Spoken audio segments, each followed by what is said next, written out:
네, 안녕하세요. 코드에스의 박문서입니다. 박문서의 보험스쿨 그 첫 번째 영상으로 이제 여러분들이 이제 보험 영업에 이제 도전하기 위해서 첫 관문이죠. 자, 바로 생명보험, 손해보험, 그리고 변액보험 이제 자격시험 공부 때문에 아마 스트레스 많으실 겁니다. 보통 이제 몇 년 동안 이제 좀 공부에 손을 놓았다가 갑자기 시작하려고 하니까는 또 시험을 보고 또 합격을 해야 한다고 하니까는 좀 긴장하시는 분들이나 걱정하시는 분들, 그리고 이제 보험 도전하시고 계시는 저희 어머니 아버님 때 나이 되시는 분들 같은 경우도 굉장히 좀 곤욕을 좀 치르시고 계시는데, 자, 그런 분들에게 도움을 되고자 제가 영상을 좀 준비하려고 했습니다. 생명보험 자격시험부터 제가 준비를 같이 할 텐데요. 선생님이 가진 책이랑 제 책이랑 다른 거 아닐까요? 고민하실 수 있는데, 자, 이 책 같은 경우에는 자, 여러분들하고 다 똑같습니다. 내용 같은 경우에 똑같고 보험회사만 좀 다를 뿐이지 책은 내용은 다 똑같으니까 너무 걱정하지 마시고요. 그리고 야, 이거 두께가 이 정도가 되는 이 책을 또 언제 다 끝내냐 고민하실 텐데, 그렇게 고민하지 마시고, 자, 책 가장 뒷페이지 보게 되면은 핵심 요약집으로 구성이 되어 있습니다. 그래서 저는 핵심 요약집으로 설명을 할 거니까요, 너무 걱정하지 마시고 그것만 잘 따라오시면 되실 것 같고요. 그리고 뭐 너무 막 한 번에만 몰아서 보지 마시고 하루에 한 강씩만 좀 이게 차근차근 보시게 되더라도 시험 준비에는 전혀 지장 없고요. 또 문제풀이 같은 경우도 제가 마지막 강의 때 한번 또 해드릴 거니까는 너무 걱정하지 않으셔도 좋으실 것 같습니다. 자, 그래서 시험 구성 같은 경우에서는 자, 우리 총 40문제의 시험을 보게 됩니다. 자, 1번부터 40번까지 보게 되는데, 자, 1번부터 이제 20번까지가 이제 공통 부분이 되어 있을 거고요. 자, 21번부터 30번까지는 생명보험 시험, 그리고 31번부터 40번까지는 제3보험 이렇게 구성이 되어 있습니다. 그래서 20문제를 3점씩 100점을 하고요. 생명을 4점씩, 제3보험을 4점씩 이렇게 100점을 하게 되는데, 자, 이럴 때 이거 60점이고 40점이고 40점, 만점이 140점인가요? 그게 아니죠. 자, 이렇게 해서 100점, 이렇게 해서 100점, 이렇게 해서 저희가 실제로는 하나의 시험 보는 것 같지만은 두 개의 시험을 동시에 본다고 생각하시면 좋으실 것 같습니다.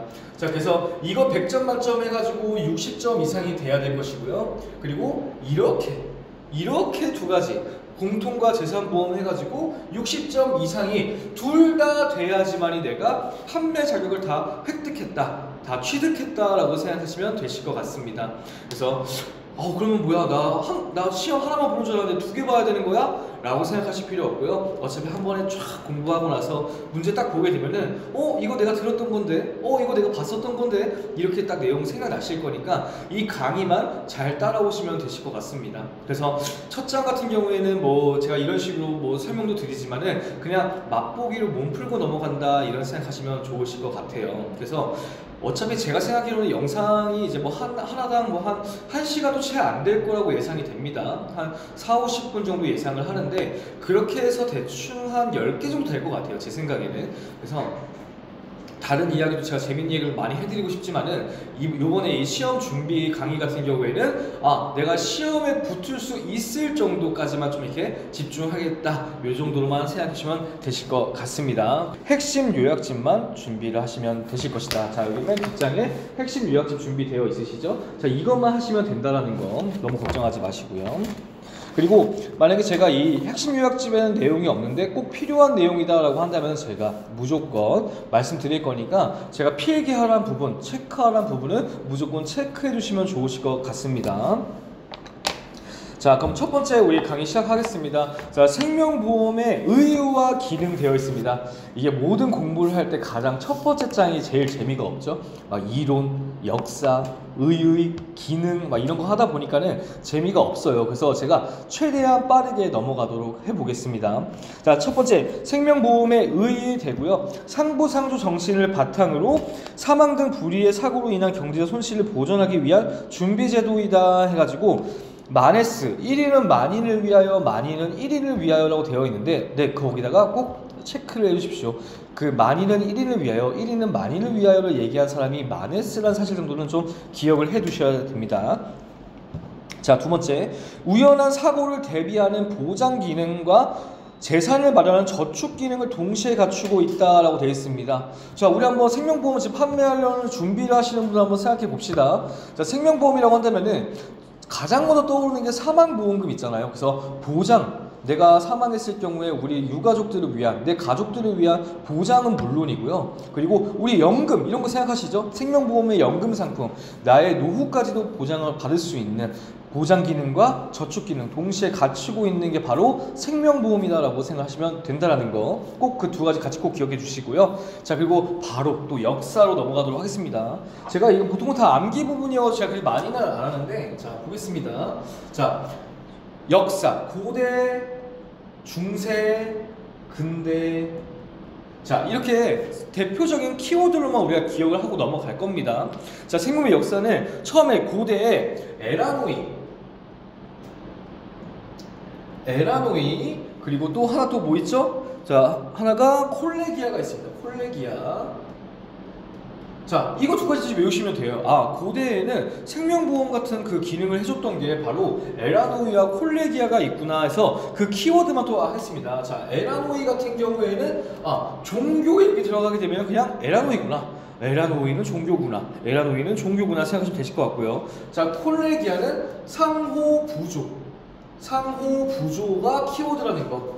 아, 고대에는 에라노이와 콜레기아라는 조직들이 있었다. 생명보험의 기능을 담당하는. 근데 에라노이 같은 경우에는 종교가 키워드고, 상호부조 얘기 나왔다? 그러면 콜레기아를 선택하시면 된다는 거. 일단 이렇게 키워드로만 좀 기억을 하시면 되실 것 같고요. 자, 중세 같은 경우에는 두 가지 또 나오게 됩니다. 자, 바로 길드. 자, 요즘에 아무래도 보험을 도전하시는 분들이 젊은 친구들이 많기 때문에 이 단어가 굉장히 익숙할 겁니다. 우리 게임 같은 걸 하게 된다고 하면 길드라는 걸 연합을 해가지고 우리 길드원들 괴롭히는 사람들이 있으면 막 죽이고, 혹은 길드끼리 싸우고 막 이렇게 되잖아요. 그리고 길드원들이 만약에 어디 뭐 사냥을 해야 되는데 재료가 부족한데 돈이 없는데라고 한다면은 또 길드 입장에서도 갑자기 돈 걷어가지고 해준다거나, 돈이 좀 있으신 길드원이나 길드 장님들이 좀 도와주거나 이런 게 생기잖아요. 자, 이런 식으로 옛날에 길드 같은 경우에는 보장 기능. 우리 길드원이 누가 다쳤어?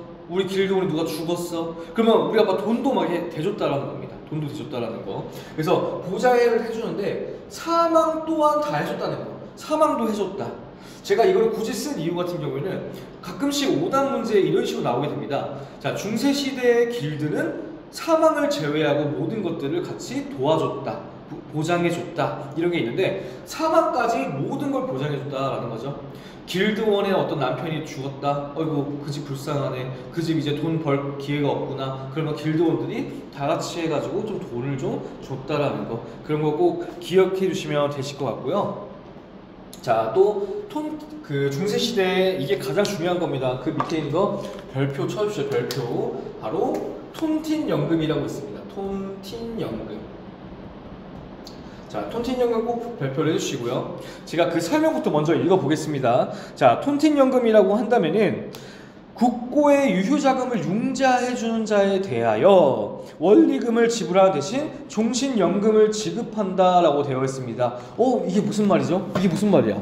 국고의 유효자금을 융자해주는 사람에 대하여. 자, 예를 들어서 이게 국가가 있으면은, 자, 이해하기 쉽게 그냥 대충 설명하겠습니다.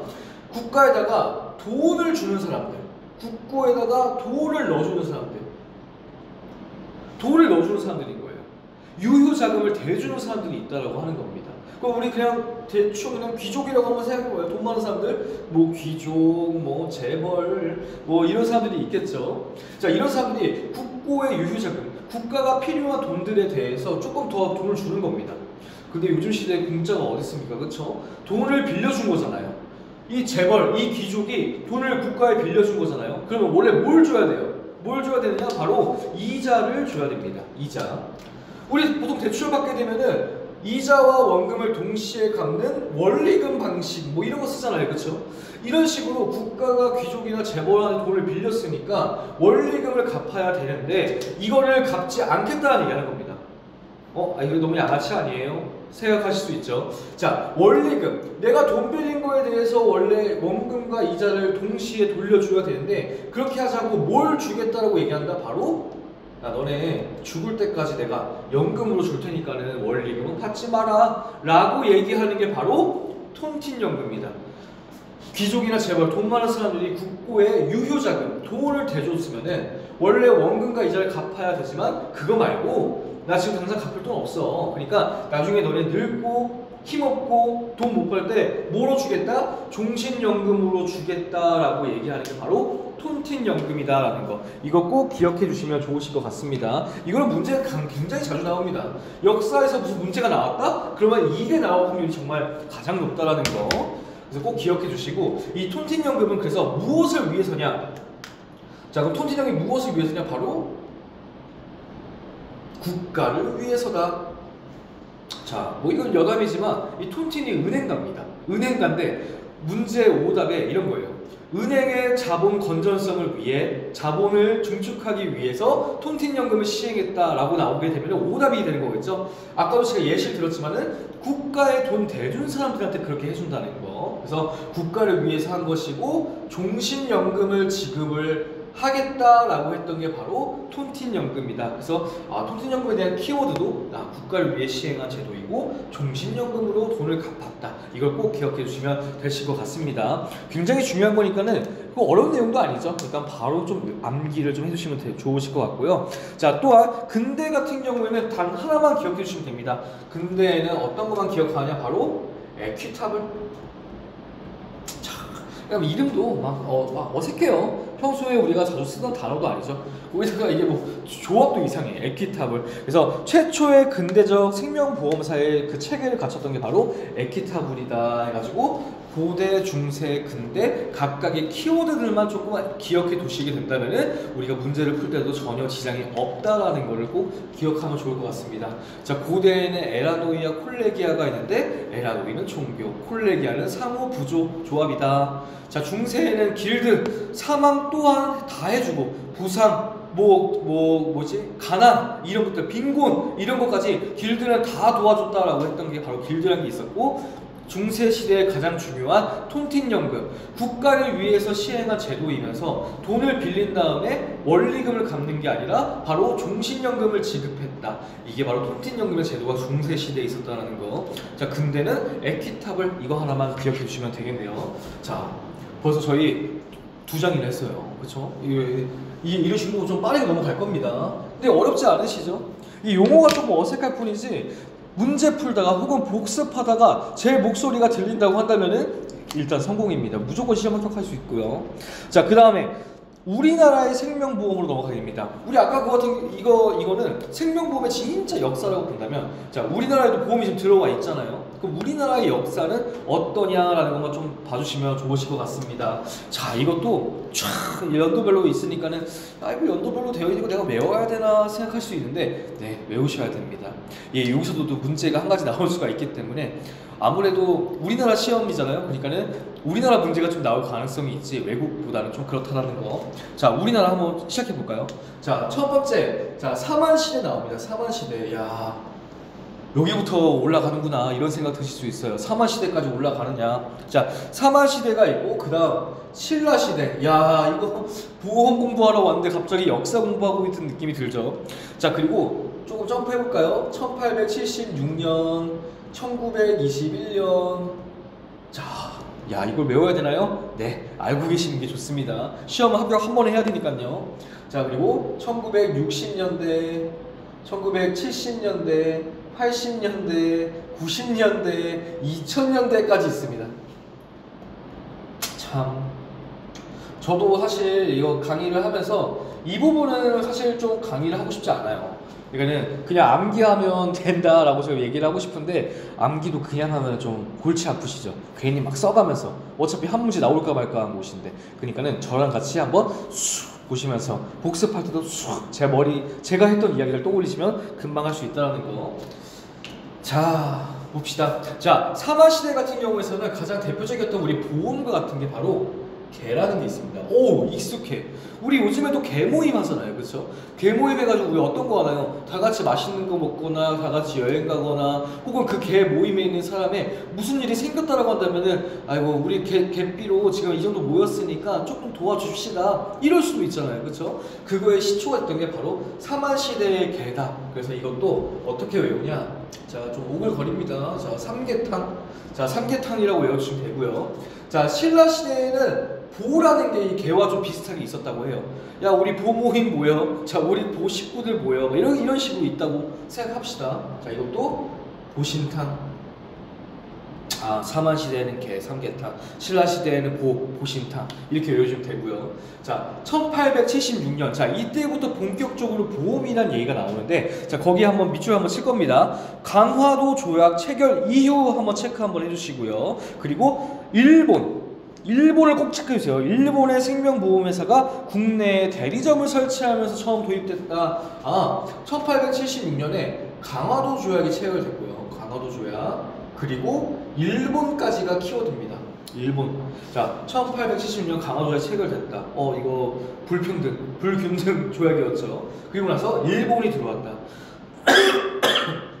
죄송합니다. 제가 이 일본을 꼭 체크하라는 이유가 오답으로 강화도 조약을 체결하고 나서 국내 우리가 보험회사를 차렸다 이렇게 얘기를 합니다. 오답으로. 그런 거는 무조건 막아야 한다라는 거. 그래서 일본이 들어와서 강화도 조약 체결되고 일본이 들어와서 보험회사를 차렸다 이렇게 생각하면 될 것 같고요.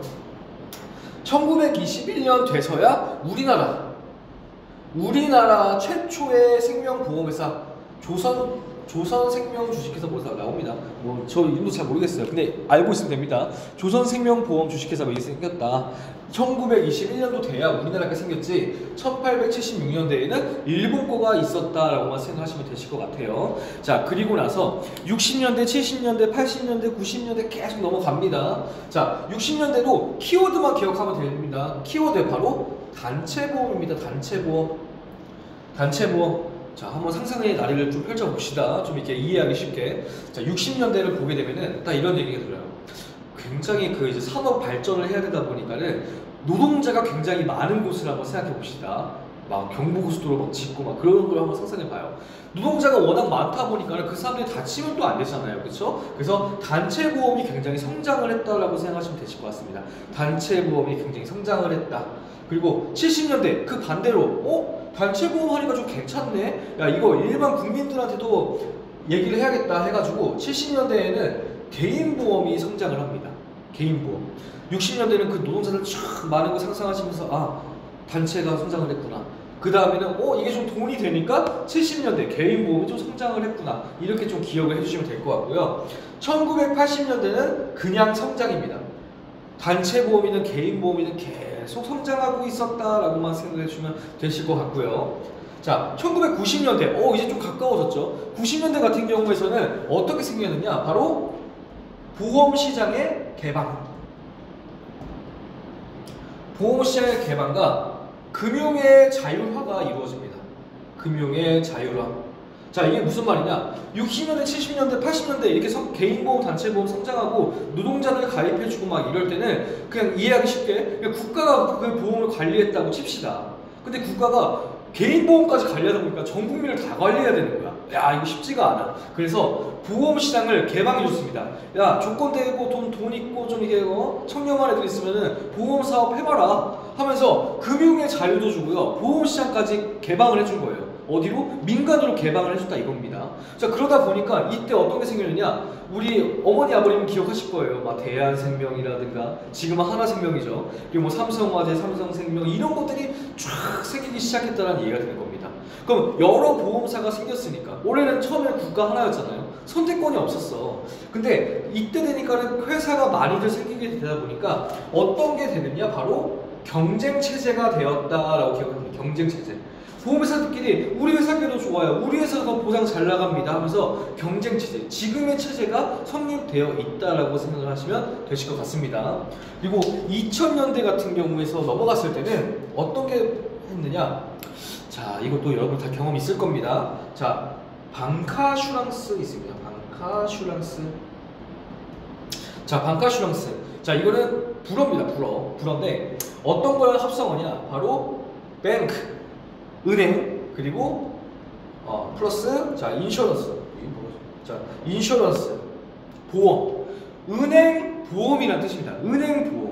자, 우리 은행 가다 보게 되면은 고객님 이거 10년 비과세 저축 한번 해보시는 게 어떠시겠어요? 막 이런 식으로 연금 해보시는 게 어떠시겠어요? 막 이런 식으로 제안을 받습니다. 그 은행에 일하시는 직원분들한테. 자, 그때 우리가 가입하는 게 바로 방카슈랑스입니다. 그러니까 결국에는 우리가 뭐라 기억하면 된다? 아, 은행에서 파는 보험은 방카슈랑스구나 라고 생각하시면 돼요. 자, 또 하나 예를 들어볼까요? 우리 변액보험이라고 투자보험 이런 거 있는데 그런 것들도 우리가 판매를 하게 되고요. 우리 홈쇼핑 보다 보면은 보험 광고 나오고요. 그리고 중간중간에 이제 중간 광고 나올 때도 보게 되면은 띠링띠링 뭐 하면서 이제 무슨 안보험 상품 판매하고요. 그쵸? 그리고 갑자기 전화 와가지고 전화 딱 받았더니만 뭐야? 카드사에서 좋은 치아보험이 나왔다고 가입하는 경우도 있습니다. 그리고 우체국 가가지고 우편 보내다 갑자기 보험 가입을 할 수도 있는 거고요. 요즘 같은 경우에는 너무나도 보험을 가입할 수 있는 경우가 굉장히 많아졌다. 그래서 뭐라고 한다? 판매 채널이 다양화됐다라고 얘기하면 됩니다. 판매 채널이 다양화. 여기까지입니다. 사마시대부터 지금까지. 자, 다시 한번 보게 되면은 삼계탕, 보신탄, 신라시대 보, 그리고 1876년 강화도 조약이 체결되고 어떤 나라가 들어왔다? 맞습니다. 일본이 들어왔다. 그 다음에 1921년에 조선생명, 우리나라 최초의 생명보험사가 생겼다라고 기억하셔도 되고요. 자, 60년대 같은 경우에는 그 노동자를 촥 떠오르죠. 단체보험이 성장했다. 단체보험이 돈 되네. 70년대에는 바로 개인보험이 성장을 했고요. 80년대는 그냥 성장. 자, 90년대 되니까 아유 야 이제 국가가 다 관리 못하겠다. 야, 돈 있는 사람 내가 해줄게. 야, 한번 해봐. 자, 보험시장 개방되고 금융 자유화 되고 많은 이제 보험회사가 생겨가지고 뭐가 됐다? 경쟁체제가 되었다. 2000년이 돼가지고는 은행에서도 보험 팔고 증권사도 보험 팔고 홈쇼핑, 인터넷, 우편, 전화, 우체국 어디든 간에 보험을 가입할 수가 있다. 그래서 뭐가 다양해졌다? 판매 채널이 다양화되었다. 여기까지 좀 기억을 해주시면은 야, 웬만해서 한 90% 문제를 맞출 수 있습니다. 여기서 나오는 문제. 100%는 100%지 왜 90%예요? 하게 되면은 여기서 우리가 또 하나 기억해야 될 게 1960년대에 이 보험이 국민저축기관으로 지정이 됩니다. 국민 여러분, 돈 버셔가지고요 어디다가 투자하세요? 바로 보험을 가입하세요. 그렇게 되면은 우리가 더 윤택하게 살 수 있습니다 해가지고 국가가 굉장히 그런 걸 좀 했다라는 거죠. 했다라는 거. 자, 그리고 여기 70년대 1977년 보험의 해외 지정, 이렇게 했다는 거. 보험이 얼마나 그때 좀 얼마나 잘 됐으면은 보험의 해까지 지정을 했겠습니까? 자, 이런 것까지 기억을 하시게 되면은 굉장히 좋다라는 겁니다. 완벽하다. 자, 그래서 책 한번 마지막 보시게 되면은 우리 다 방금 얘기했던 것들이 쫙 나열되어 있습니다. 자, 삼계탕 나왔고요, 보신탕 나왔고요, 강화도 조약 체크, 일본 체크 해주시고요. 1921년 최초의 우리나라가 생겼다는 꼭 체크해 주시고, 60년대 국민저축기관 지정 단체보험, 70년대는 개인보험, 그리고 1977년에 보험의 해 체크해 주시고요. 그리고 90년대 보험시장 개방, 금융 자유화로 인해서 많은 회사가 생기고 경쟁체제가 되었다. 기억해 주시고, 2000년대 은행 어디도 그냥 눈만 뜨면 다 보험 팔고 있는 거야. 그래가지고 판매 채널이 다양화됐다. 여기까지만 기억해 주시면 우리나라의 역사까지도 완벽하게 넘어갈 수 있다는 거. 자, 이거 억지로 암기하지 마시고요. 이 강의 끝나고 복습하실 때 제 목소리랑 같이 그게 읽힌다고 한다면은 너무나도 잘하셨다라는 거. 그렇게만 생각하시면 될 것 같습니다. 네, 이게 좀 지겨운 역사 부분을 지금 잘 버티셨습니다. 한 30분, 20분 편집 들어가면 좀 될 것 같은데, 어쨌든 자, 이제부터가 좀 보험적인 이야기가 이제 시작된다고 생각하시면 되실 것 같습니다. 자, 우리 생명보험의 기능으로 바로 넘어가도록 하겠습니다. 기능. 자, 첫 번째, 사회보장제도의 보완이라고 되어 있습니다. 사회보장제도가 개인이 필요로 하는 기대 수준에 미치지 못하기 때문에 이 민간 생명보험, 우리가 이제 앞으로 세일즈해야 되는 그런 상품들이 보완해준다고 하는 건데, 자, 그럼 그게 무슨 말이냐? 자, 보게 되면 우리 사회보장이라고 하는 거. 자, 우리나라 같은 경우에는 3층 보장 형태로 되어 있습니다. 3층 보장 형태. 3층. 자, 1층.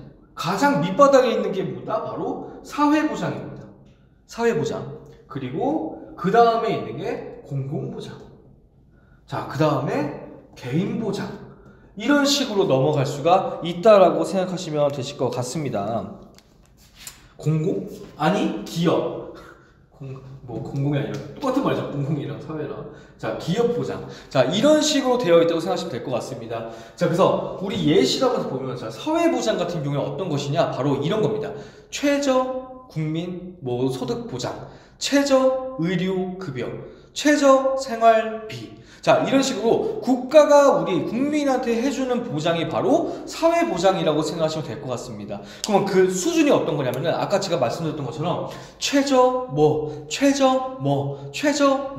해가지고 이 사회보장 같은 경우에는 항상 그 수준이 보장해줄 수준이 바로 최저. 내가 죽지 않고 입에 풀칠할 수 있을 정도까지만 보장을 해주는 거구나 라고만 생각을 하시면 되고요. 자, 그런 사람이 취직을 했다고 생각합니다. 취직을 하니까는 기업에 들어갔네. 자, 우리 기업에 들어가게 되면 어떤 보험이 있냐? 바로 4대 보험이라는 게 또 생기게 되겠죠. 근로산재보험도 있을 것이고 4대 보험도 있을 것이고 해가지고 기업 퇴직연금까지도 가입을 하게 되잖아요. 그러니까는 이때는 내가 소득도 생겼고 사회보장도 받고 기업보장도 받다 보니까 조금 안정적인 상태가 됩니다. 근데 안정적인 상태라고 해가지고 내 나중에 내가 어떤 병에 걸릴지도 모르고 내가 몇 살까지 살지도 모르는 그런 보장적인 것과 노후를 언제까지 살 건지 그런 리스크적인 기간을 내가 안정적으로 넘어가지 않고 어떻게 하느냐? 바로 개인적인 생명보험을 가입함으로써 어떤 수준까지 이끈다? 만족하는 수준까지 이끈다는 게 바로 이 3층 보장으로 되어 있습니다. 우리나라는 다 이런 구조가 되어 있다는 거죠. 최저, 안정, 개인, 만족까지. 이런 식으로 3층 구조가 되어 있다라고 생각하면 되실 것 같습니다. 자, 그래서 그 밑에 있는 표를 보게 되면요. 사회보험과 민영보험, 사회보장과 개인보장에 대한 비교가 되어 있습니다. 자, 그럼 어떻게 되냐? 이것도 너무 쉬워요. 자, 사회보장, 국가가 국민을 보장해주는 보험 같은 경우에는 자, 내가 선택적으로 가입을 할 수가 있습니까? 아니죠. 의무적으로 무조건 가입을 해야 하기 때문에 사회보장은 굉장히 의무적으로 가입을 해야 되는 거구나 라고 무조건 돈을 내야 되는 거구나. 이게 바로 세금일 수가 있겠죠. 그런 식으로 내는 거고 개인보장 같은 경우에는 내가 선택적으로 가입을 할 수가 있다라고 생각하시면 되실 것 같습니다. 이건 내가 가입하고 싶으면 하고 하기 싫으면 안 하는 거잖아요. 그렇죠? 그렇기 때문에 이거는 선택적인 거다.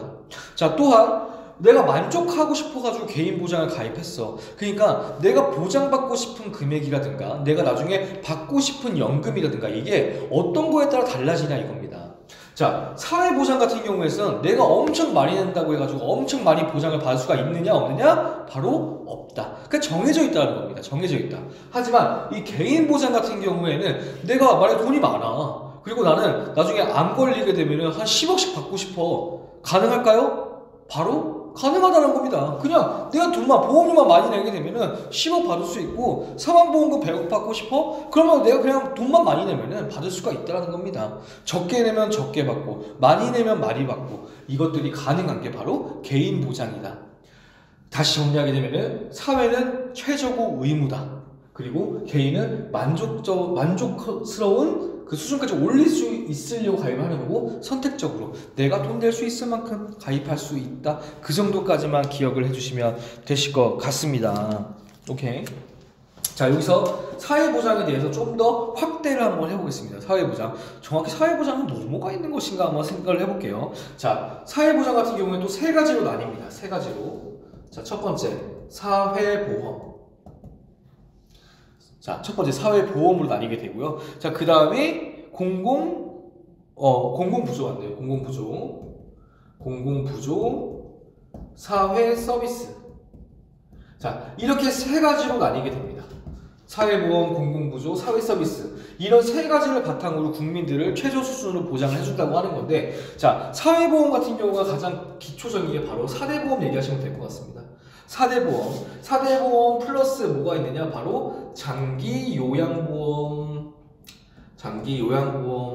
자, 그러니까 5대 보험이라고 하면 되지. 장기 요양보험은 왜 하신 거예요? 왜 따로 적으셨나요? 네, 이거를 이거를 간병이라고 해가지고 오답을 나올 확률이 굉장히 많습니다. 그래서 이걸 제가 따로 적어둔 거. 그래서 사회보장에서 사회보험은 사대보험 플러스 장기 요양보험이다라는 걸 꼭 기억해 주시면 되실 것 같고요. 자, 공공부조. 이 공공부조 같은 경우도 여러 가지가 있겠지만 역시 키워드는 뭐다? 바로 돈이다, 돈. 아까 제가 말씀드렸죠. 최저생활비, 최저의료급여, 뭐 최저소득보장, 자 이런 것들, 돈을 우리가 국민한테 주는 거잖아요. 사회, 국가가 국민한테 돈을 주는 거, 돈 주는 게 바로 공공부조다라고 생각하시면 될 것 같습니다. 자, 그리고 사회 서비스는 거기에 예시로 나와 있는 거 보시면은 노인 복지, 장애인 복지, 어린이 복지, 뭐 이런 식으로 다 되어 있는 것들. 여기에 사회복지의 키워드는 바로 복지라는 단어구나.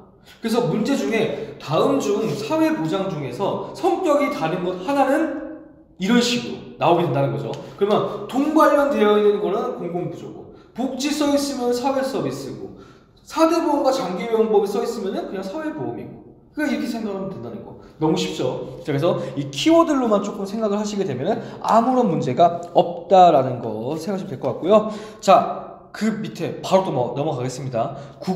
국가 경제 발전에 기여.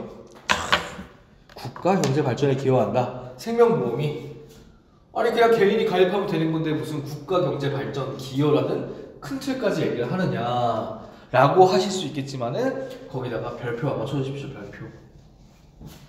국가 경제 발전에 기여를 한다. 자, 보게 되면은 생명보험의 자산의 특성이라고 되어 있는데요. 제가 하나씩 읊어보면 어려운 단어 없습니다. 장기자금의 성격. 우리 생명보험 가입하게 되면은 막 20년 납입하고 막 죽을 때까지 가지고 있잖아요. 자, 장기자금의 성격이고요. 신탁재산적인 성격. 내가 직접 굴리는 게 아니라 생명보험사에다가 돈을 주고 돈 맡겨준 거죠. 돈 맡기고 굴려줘 하는 거죠. 신탁. 자, 공공적인 성격이다. 공공적인 성격? 이건 왜요? 여러 사람들이 동시에 돈을 내잖아요.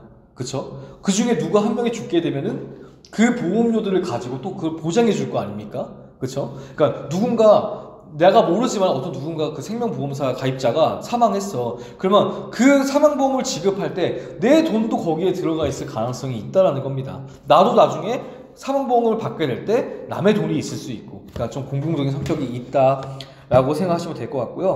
그리고 자산운용 원칙, 거기에는 별표 2개 더 주십시오. 바로 자산운용 원칙. 안정성, 유동성, 수익성, 공익성, 안유, 수공 이렇게 되어 있는데 꼭 외워주십시오.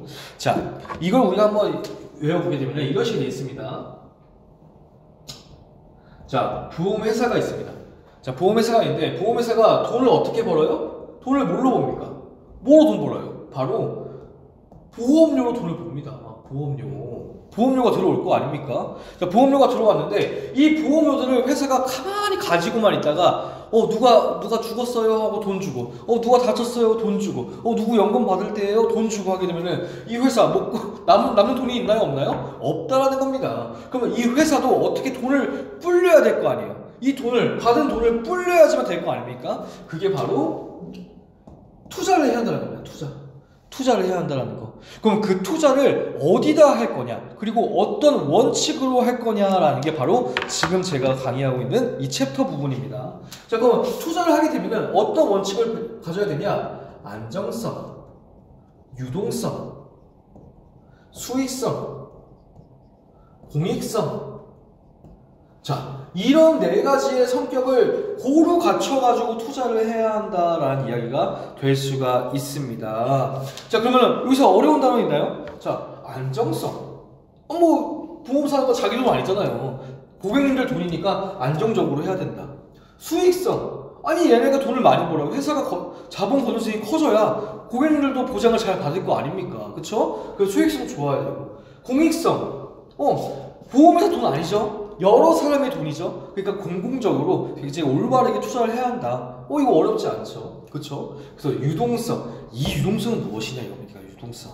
자, 생각해 봅시다. 유동성은 내가 돈을 여기다 줬다가 다시 받기도 하고, 이 돈을 다시 여기다 줬다가 다시 받기도 하고, 막 이런 유동성을 이렇게 좀 돈의 흐름이 굉장히 좀 잘 돼야 된다. 이렇게 좀 이해하시면 되실 것 같아요. 돈의 흐름이 잘 이루어져야 된다. 이쪽으로 넘어갔다, 이쪽으로 넘어오고, 이쪽으로 넘어갔다, 이쪽으로 넘어오고, 이런 게 굉장히 잘 돼야 한다는 이야기가 되는 건데, 자, 이거는 바로 보험금 청구와 관련이 있습니다. 청구와 관련. 자, 어떤 의미냐? 자, 예를 들어서 보험회사가 막 투자를 막 하고 있었어요. 투자를 막 하고 있었는데, 한번 예시를 한번 들어보죠. 지금 여러분들이 강의를 듣고 있는 몇 월, 며칠, 몇 시, 몇 분, 몇 초에 우리나라의 모든 국민이 다 사망했다고 칩시다. 자, 그러면 그 보험사들은 어떻게 해야 돼요? 사망보험을 즉시 다 지급을 해야 되죠. 그렇죠? 맞나요? 당연히 가입했으니까 유가족들한테 다시 쫙 해줘야 될 거 아니에요. 지급을 해줘야 될 거 아니에요. 가입자가 다 죽었어. 가입자 다 죽었으니까 쫙 유가족들한테 돈을 줘야 돼요. 돈을 줘야 돼. 근데 돈을 줄 때 현금으로 줘야 됩니까? 아니면은 뭐 카드로 줘야 됩니까? 무조건 현금으로 보험금을 받아야 되는 거죠. 그러면 이 회사가 뭘 많이 가지고 있어야 된다? 바로 현금을 많이 가지고 있어야 되는 겁니다. 자, 그래서 이게 어떻게 되냐면, 자, 여러분, 보험료가 한 달에 막 100억씩 들어온다고 예시 한번 합시다. 100억씩 들어오게 되면 뭐부터 사실 거예요? 어디다 투자하실래요? 네, 맞습니다. 저도 땅 삽니다. 저도 빌딩 살 거고요, 땅 살 거고요. 그래가지고 그거 월세 받아가면서 편하게 살고 싶어요. 편하게 살고 싶은데 그게 현금입니까? 아니죠. 그 100억짜리 그 건물은 현금이 아닙니다. 근데 갑자기 회사가 100억 받아가지고 부동산을 샀다고 칩시다. 근데 그 다음날 다 죽었어. 가입자가 다 죽었어. 그럼 보험금을 지급해야 돼. 난 현금이 없어. 그럼 그 건물 어떻게 합니까? 그럼 어떻게 해야 돼요? 팔아야 됩니다. 자, 당장 다음날 팔아야 되는데 다른 사람들이 금매인 거 뻔히 아는데 100억 주고 살까요? 안 살까요? 아니에요. 80억, 90억 이렇게 좀 깎아가지고 떨이로 팔아야 됩니다. 떨이로. 그렇게 되다 보면은 회사의 건전성도 문제가 될 수가 있고요. 그쵸? 회사의 건전성 문제가 될 수가 있고 오히려 손해가 나가지고 고객님한테 돌아갈 보험금이 원활하게 지급이 안 될 가능성도 있다라는 겁니다. 자, 여기까지 이해되시나요? 자, 그래서 어떻게 하느냐? 바로 유가증권이라든가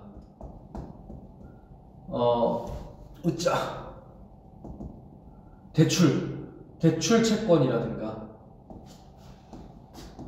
예금 적금이라든가 부동산 이런 순으로 투자를 한다는 것입니다. 이런 순으로 투자를 한다. 자, 그래서 부동산이 가장 수익률 좋은 거, 우리나라 대한민국은 땅이 최고인데 제일 적게 하잖아요. 제일 똑똑한 사람들 많이 모인 곳에서. 그 이유가 바로 유동성 확보를 위해서 하는 겁니다.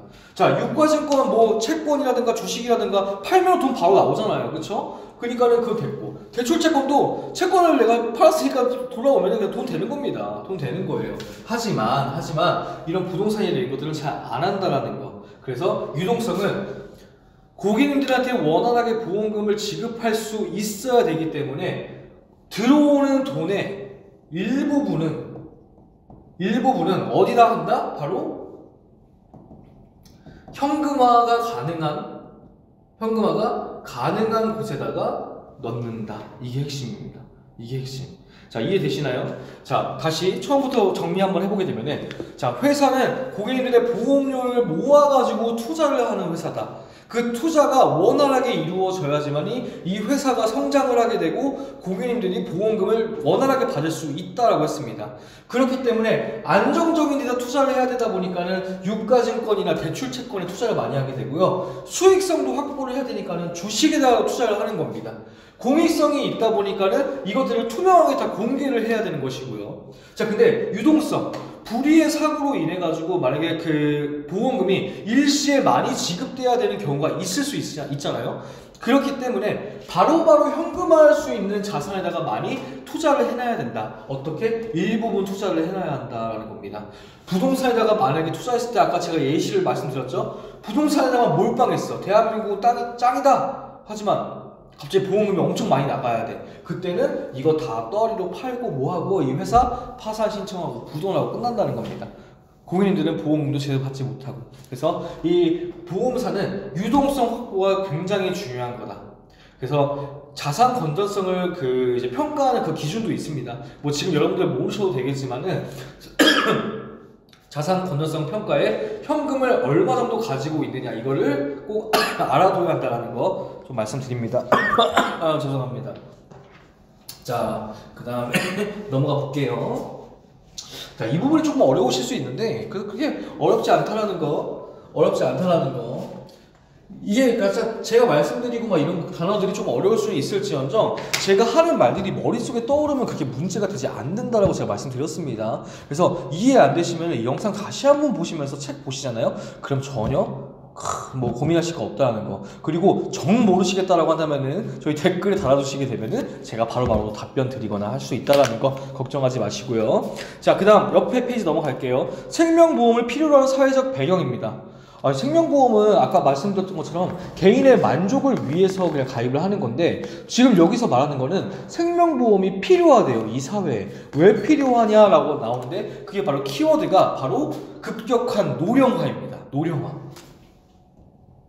자, 노령사회에 우리가 진입을 했기 때문에 우리가 생명보험이 필요하다라고 얘기하고 있는 거죠. 그럼 이 노령, 이게 무슨 말일까? 자, 우리나라가 노인이라고 평가할 수 있으려면 몇 살이 돼야 될까요? 몇 살? 노인이라고 평가할 수 있는 기준이 몇 살이 될까요? 바로 65세입니다. 65세 정도는 돼야지만이 노인이라고 평가를 받는다는 거죠. 자, 그러면 바꿔 말해서 65세 이상의 노인 인구가 우리나라 전체 인구의 몇 프로를 차지하느냐가 바로 이 노령사회의 평가 기준이 된다라고 말씀을 드릴 수가 있을 것 같습니다. 자, 그럼 그게 어떻게 되느냐? 바로 전체 국민 중에서 60% 이상의 노인이 가진 비율이 7% 이상 14% 미만일 경우 고령화 사회라고 합니다. 지금 고령화가 되고 있구나 라고 말씀드릴 수 있고, 자, 14% 이상 20% 미만일 경우에는 이거는 완전 이제 고령 사회가 됐다 라고 생각하시면 되고요. 20% 이상이다 할 경우에는 초고령 사회에 들어왔다라고 생각하시면 됩니다. 자, 그럼 우리 가까운 나라 있죠? 가까운 나라. 그 쪽국은 이제 뭐다? 바로 초고령 사회에 이미 진입을 해 있는 상태다라고 생각하시면 되실 것 같습니다. 그리고 물론 우리도 그거를 좀 뒤쫓아가고 있는 것도 사실이고요. 사실이고. 자, 그래서 보게 되면은 제가 방금 말씀드렸던 게 고령화 사회 뭐 이런 이제 기준들이 나와 있습니다. 그래서 뭐 14%냐 20%냐 이런 것도 나와 있고요. 노부모 부양에 대한 자녀의 책임 의식이 점차 희박해지고 있다고 합니다. 자, 이게 무슨 말일까요? 이게 왜 생명보험과 왜 연계가 될 수 있을까? 자, 원래 예전 같은 경우에는 우리나라 역사를 쫙 보게 되면은 부모님은 자녀가 챙기는 게 당연한 거였습니다. 당연하게. 근데 요즘에 자녀들 숫자 어때요? 옛날처럼 뭐 6, 7명 막 되나요? 아니죠. 진짜 3명이어도 와, 너네 집 진짜 자식 많다, 자녀 많다 막 이런 얘기를 합니다. 근데 오히려 없거나 한 명인 경우가 굉장히 많죠. 그러다 보니까 그 한 명이 부모님을 다 케어한다? 요즘에 집도 못 사가지고 둘이서 부부끼리 먹고 살기도 쉽지 않은 실정에서 그걸 부모님까지 모신다? 그런 생각이 희박해지고 있다는 겁니다. 그 말인 즉슨 어떻게 해야 된다? 부모님들도 자녀들한테 기대지 말고 자기들을 보호할 수 있을 만한 어떤 장치를 마련해 둬야 된다. 내가 아프더라도 돈 나오는 곳이 있어야 되는 것이고, 내가 늙어서 돈을 못 벌더라도 내가 돈 나올 구석을 내가 만들어놔야 한다는 게 바로 보험이죠. 보험. 그 생명보험이야말로 바로 그런 거를 해결해 줄 수 있는 방법이다. 그러니까는 자녀가 나를 책임지지 않을 거니까는 내가 먼저 준비를 해줘야 한다는 게 바로 이 생명보험이 사회에 필요한 배경이 될 수가 있겠네요. 오케이. 자, 이것도 어렵지 않죠. 자, 그 다음에 2번. 재해와 성인병의 증가라고 되어 있습니다. 전체 사망자 중에 한 명 이상 같은 경우에는 이걸로 죽는데요. 이걸로. 악성 신생물, 즉 암으로 죽는다고 합니다.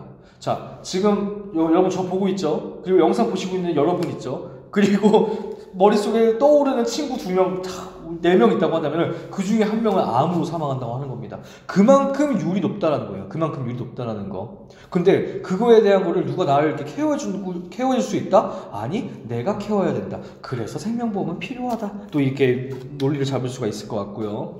또 핵가족화와 자기책임주의. 아까 제가 말씀드렸던 겁니다. 이제 누구도 나를 이렇게 평생 나를 돌봐주지 않을 거야. 내 몸은 내가 지켜야 돼. 그거를 뭐로 지켜야 돼? 보험으로 지켜야 돼. 이 얘기를 하고 있는 겁니다.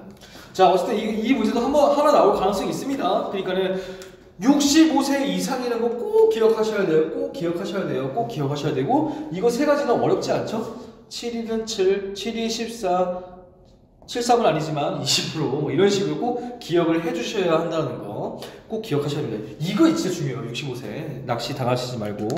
자, 그 다음 얼마 안 남았죠, 첫 강. 자, 재무설계의 개념. 자, 1번 고객 생애 전반에 걸쳐 진행된다 그랬습니다. 그렇죠. 재무설계는 고객 생애 전반에 걸쳐 진행되는 거 맞습니다.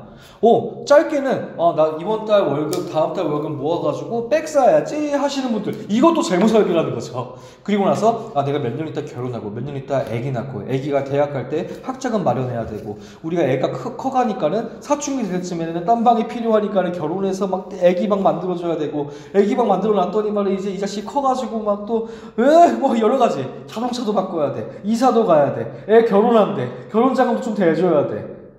숨 막힙니다.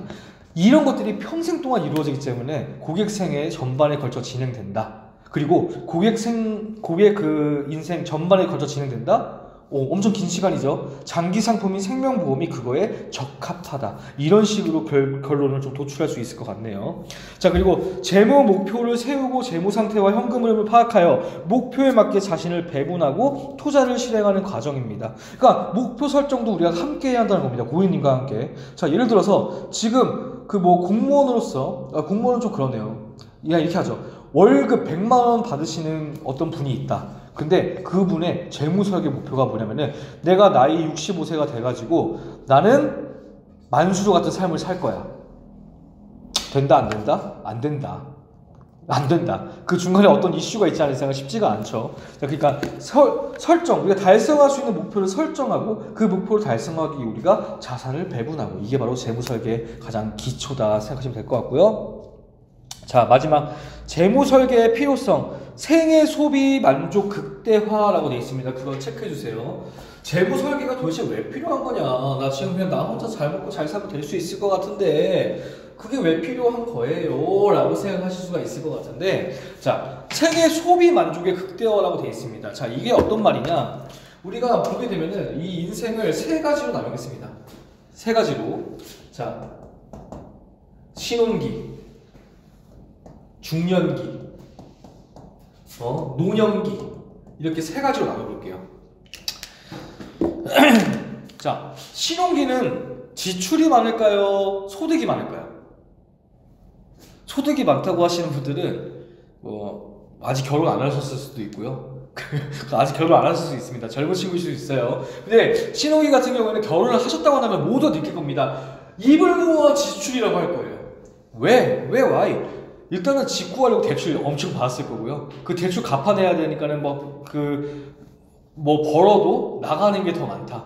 그리고 신혼집 할 때 막 카드로 이제 막 냉장고, TV 막 긁잖아요. 그쵸? 자, 이런 것들. 지출이 많을 수밖에 없다. 자, 그럼 노년기 같은 경우에 지출이 많을까요? 소득이 많을까요? 이거는 당연히 지출이 많을 수밖에 없다. 자, 왜, why? 자, 내가 이미 버는 돈은 이제 한계야. 내가 이제 늙어가지고 더 이상 일을 하려고도 쉽지가 않아.